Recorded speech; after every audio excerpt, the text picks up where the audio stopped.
Our lines are slam jammed. If as you hear people hang up, then you just hit redial, put us in speed dial, and call back 850-623-1330. We've got a lot to talk about, and plus we want to take your calls as well. Let's go straight to the phones. Line 3, I think it is, Mallory. We're going to talk to Gary, and Gary's out of New York. Gary wants to talk to us about American Spring. Gary, welcome. Thanks for listening. Yeah. Oh, hey, well, thank you, Carl, and thanks, gentlemen. Thank you, Brandon, for taking my call kind of quickly here. I was really hoping that I was a little bit wary about the turnout for this, and I was really hoping that this Arpaio information would come out prior to this event, and I thought that could really be the thing to kind of push Operation Spring over the top. So unfortunately, it hasn't happened here. I'm just I listen every week, obviously, Carl, and I'm not as comfortable with you are in terms of, you know, kind of when this info comes out, it comes out. I mean, if you take a look at what's happening, events are moving so quickly now. Israel is going to act, and I think sooner rather than later. And the faster we can do something on this end to prevent that. Well, let me address that, Gary. Let me address that. I mean, listen, I hear you, and because you're upset, you're going to go say the same things over and over. I do the same thing, Gary. Yeah. Let me no, that's okay. No, I'm babbling. I'm babbling on your radio show. I am not chastising you, man. I'm feeling your pain is what I'm trying to do. I'm trying to be funny about it.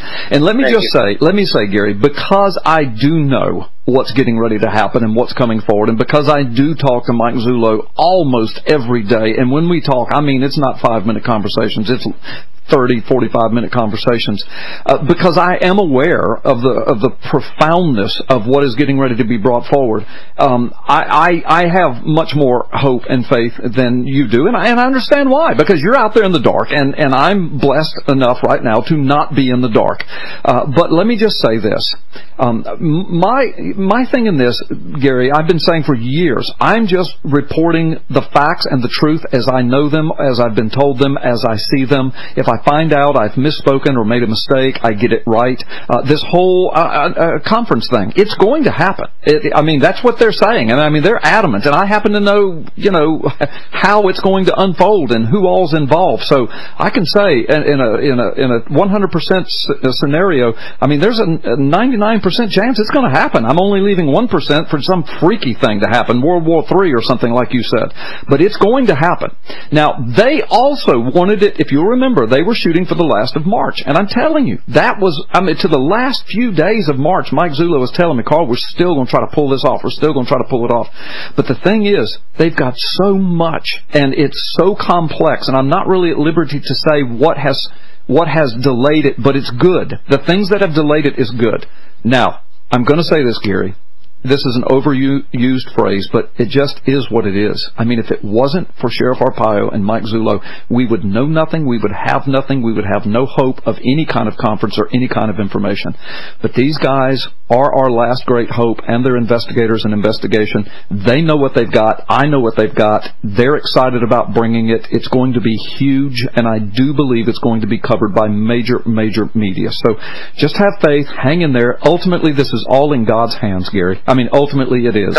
It is. This doesn't have anything to... I thought perhaps maybe they were trying to get this as close to the November elections as they possibly could, but it sounds like it doesn't have anything to do with that. Well, I can say this. I can speak for them on this, and I'm not their official spokesperson, but I do know their hearts on this.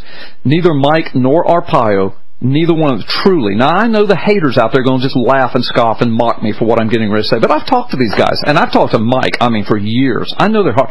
There's not 1 ounce of political reason in this. Now it depends on how you define politics. You know, Zullo and I can't stand that our constitutional republic is being ripped away from us. So that's political. I mean, we want our constitutional republic back, and I know Arpaio feels the same way. But this is not a hate campaign on Obama. It's not. I mean, as I've told you here before, when it was first accused that Obama may not be from here, I did not believe that. And I actually told people on the air, I said, no, that can't be right. When Zullo was first brought on, his whole job under Arpaio's order was vindicate Obama. In fact, they called him President Obama back then. Vindicate the president. Arpaio says, I want to be the man in America who gets rid of this birther thing. He says, there are other reasons why we, don't like this guy, but this sounds ridiculous. Go after it. But Gary, it's not political. It's way beyond the birth certificate now. So this is huge stuff. Just hang in there. It's going to happen, barring some kind of, uncontrollable, massive phenomena. Barring that, it's going to happen. Well, your words make me feel better. I feel better than when I first called. Well, good. I do appreciate that. Well, and Gary, let me make this promise. I'm in this for the truth. So let's just pretend like, this is wild, but let's pretend like Zullo and Arpaio just fool us all. They never do it, and I find out it's just a big lie. Guess what I'm going to do on this radio show? I know what you're going to do. Yeah, I'm going to tell it. and at that point, I'm going to tell everything I know. So this is not an anti-Obama thing with me either. It's I want our constitutional republic back. And Arpaio and Zullo are doing something. I know what they have. They're getting ready to bring it forward. I'm thankful for them. I'm helping them because they've got the same heart I do. But if I find out in some wild Wizard of Oz land that they're absolutely pulling the wool over our eyes, I will shout it to the rooftops. Okay? So you just rest easy. Well, we all need to pray for their safety. Yes. And I pray for their safety. I pray for your safety, Carl. I hope you're careful. Yeah. As well as your son. Okay. So thank you. Thank you, guys. God bless you. Thank you, Gary. Thank you, Gary. Thank you so much, man. Appreciate that. Well, all right. Let's go to the phone lines.